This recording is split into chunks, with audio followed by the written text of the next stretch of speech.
Okay. Hello, welcome to my video for the assignment number 4. I just wanted to go over what I thought would be interesting for the image processing assignment that we're looking at. So what I happened upon was called super resolution.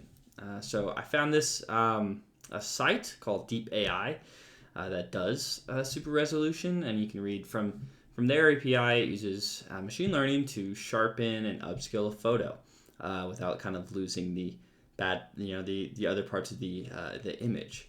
So it's good for all sorts of different people, and I thought it would be interesting to kind of showcase a situation of my own. So let's upload an image here. This is my grandfather.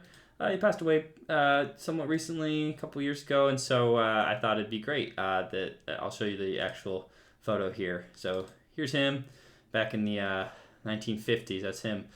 So you can see it's a little bit. Sorry about that. It's a little bit blurry around the edges, a little bit old. So I figured why not try to update it a little bit. So you can see I added it into the file here, and let's generate and see what happens.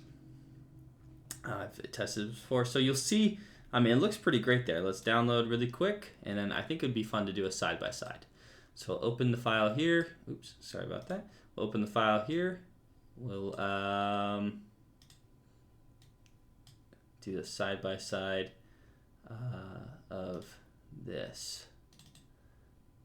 So you can kind of see a little bit different focuses there. So yeah, so it gets a little bit rid of that grainy effect.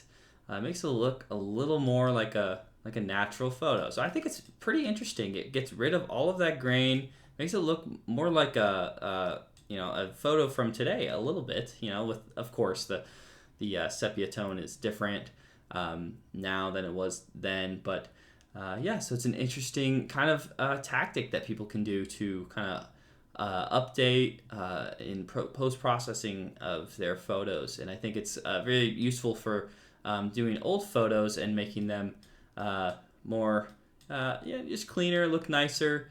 I think it does a really good job. Look, it doesn't get rid of any, even the lines in his lips here are still included. The eyebrows, that kind of stuff. It's quite impressive. Look, even the camera flare in his eyes is still caught with this super resolution. So it's a really unique piece of technology. So I was going to look at this GitHub here, this GitHub page, Reshift. It's a diffusion model for super resolution. I can link it in the comments if people are interested. But this is kind of the general trend of what people do to get super resolution methods to work. So this is just a little paragraph here to address how they do it. So what basically happens is you get your image right here, and what they do is they use the residual between them, the old image and a simulated new image. Excuse me, this is I got this the wrong direction. So this is the high resolution, this is the low. And so you enter in here, and you have it kind of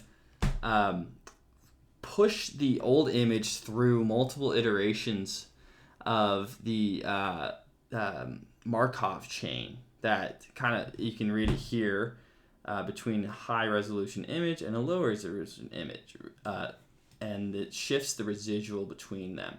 And it kind of helps with noise control and controlling the speed and the strength during the diffusion process. So it's kind of like those old, there's this old book series called Animorphs, where the book cover was always like a human being slowly turning into anteater or something. That's kind of what I remember from childhood. And it does that, like, over time. It kind of shoots back and forth between the new image and the older image, what's an estimated, and it kind of nails down on it over time.